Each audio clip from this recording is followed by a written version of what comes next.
Hi there, and today I'm going to tell you about my American childhood summer memories that I have growing up in a small town and how you can't quite do those things here in Denmark and why. Stay tuned. Come along as my Danish husband and our two sons show this American what it means to live a life in Denmark. My New Danish Life. Hi there and welcome back. If you're new to my channel, my name is Kelly and I'm an American who lives in a small town in Denmark. And actually, I am from a small town in the US. So a little bit of background knowledge. If you've been watching my videos, you know that I come from the Chicago area, which is a very large populated place. But I actually was born and lived until I was 11 in Ohio. And if you don't know where Ohio is, I have a little map here. Here is Ohio, this red one. And Illinois, where Chicago is this blue one. So it's not really that far. We didn't have a big move. 6 hours difference. You know, you think, oh, that's not that bad. Well, this is like a 6-hour difference. I have so many great memories of growing up in Ohio in a very small town. And the town is actually the same size, roughly, as the town I live in now. And it's really interesting how similar and different the towns are. But I'm going to be talking about my childhood memories of summertime because it's summertime in Denmark. It's beautiful weather outside. You know, I love a Danish summer, but I can't help but remember some of these things that I love about an American summer. And a lot of the things that I mentioned are really things that people can even do now. But my kids won't have those experiences because they're growing up as Danes. But whenever we go back to the US, these are some things that I try to do with them so they can get a little bit of the experience of what I had growing up in the US. Before we get involved with that, if you have not already subscribed, please consider clicking that red button. I would love to have you as a subscriber. And if you are a subscriber, thank you so much for being here. I really do appreciate your support. 7 things that I love about my childhood in the US during the summertime. And I'm actually going to talk about this. This is something that we do in the US. I don't know if it's something that people do all over the country. Please chime in if you're from another state in the US. Tell me what state you're from. Tell me if any of these things are the same or different. I would really, really love to know. And also, if you're from other countries, please let me know if you do any of these things where you live. I am very curious to know about that because I love these things. So here we go. On the back of this are all of the license plates of the different 50 states. So here you go. And you can see that in the US, they're all very different, right? They have different colors. They may have pictures on them. It's easy kind of to spot sometimes when you're driving. And this is what we call the license plate game.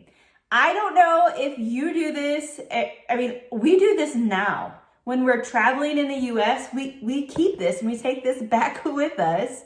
Because all we have to do is put a little cross next to it. And you notice there's still some crosses on there. I need to clean it.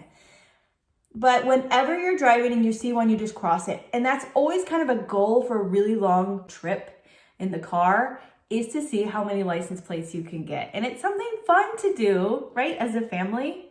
I'm always looking for things to get my kids off their technology. Like, oh, can we play a game?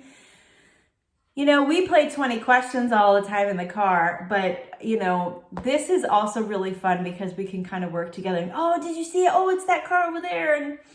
But in Europe, it's so different because a lot of the license plates look exactly the same, except for the initials. So it'll tell you DK or DE or whatever. And I would love to have a little board like this so we could keep track of all the different license plates that we see when we're traveling in Europe.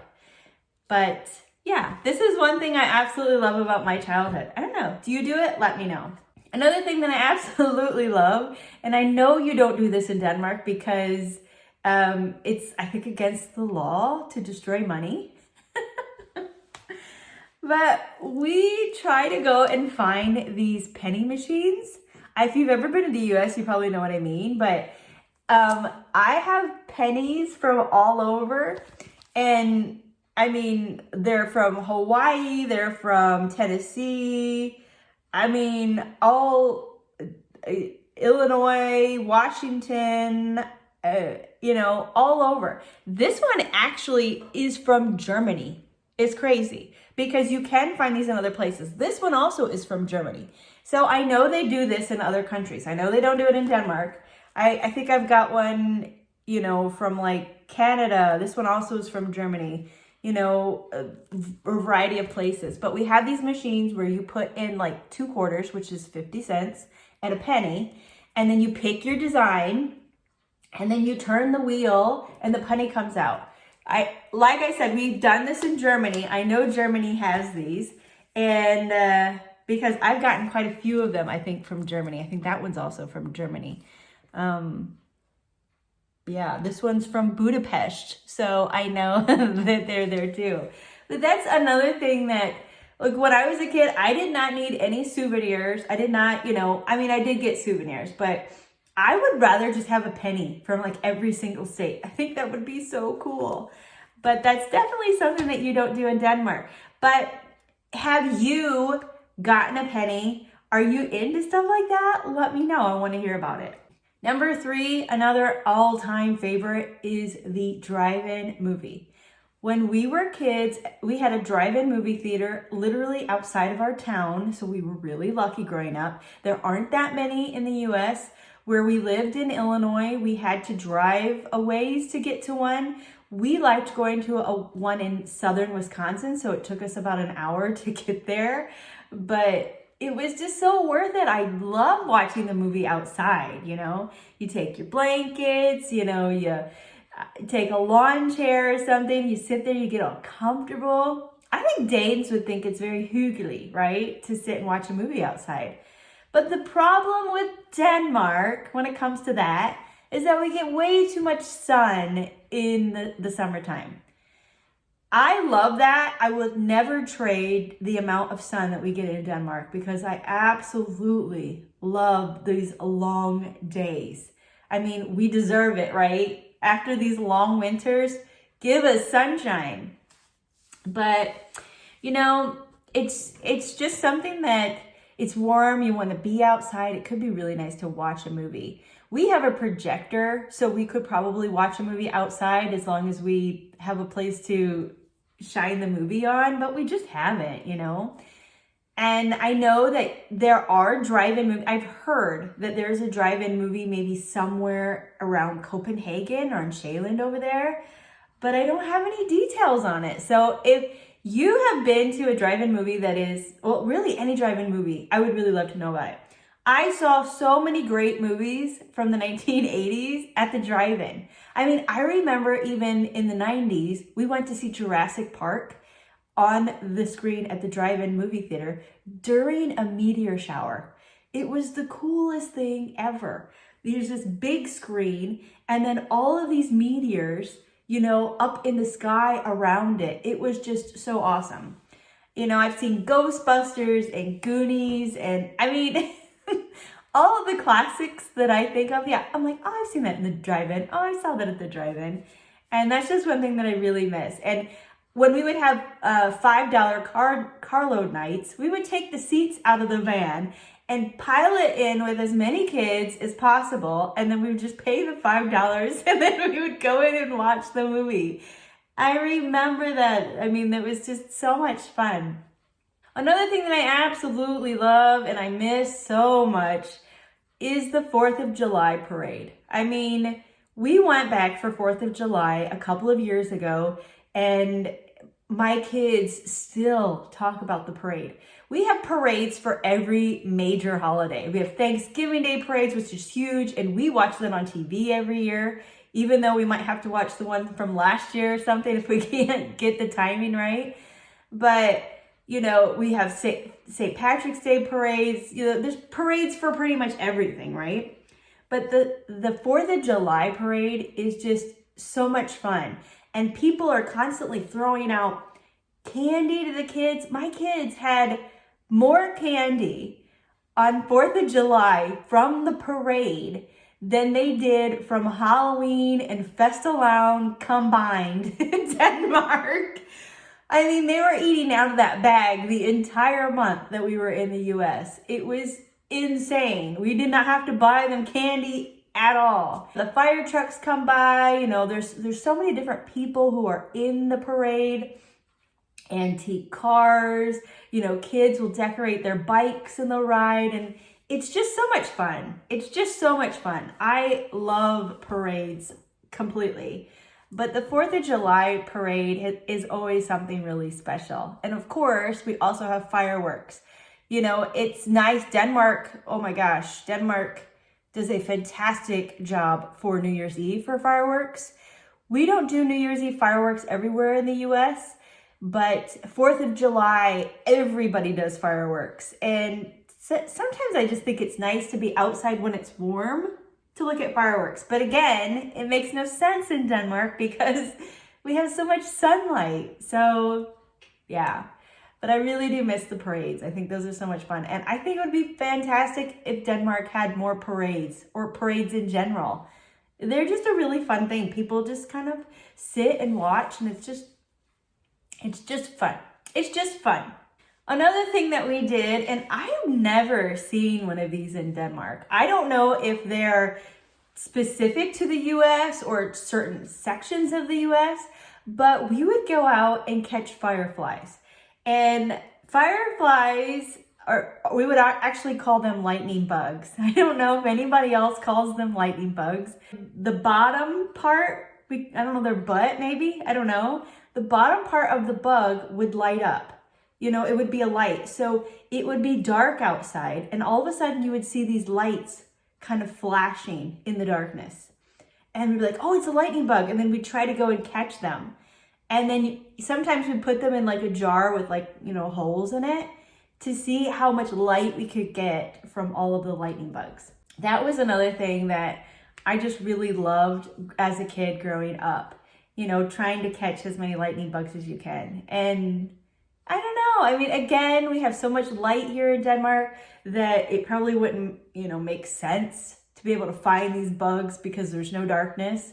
But yeah, I think if you ever go to the US, I mean, in Ohio, we had lightning bugs. I mean, I don't know about other places, but if you see these little lights, it's another little part of my childhood that I really kind of miss.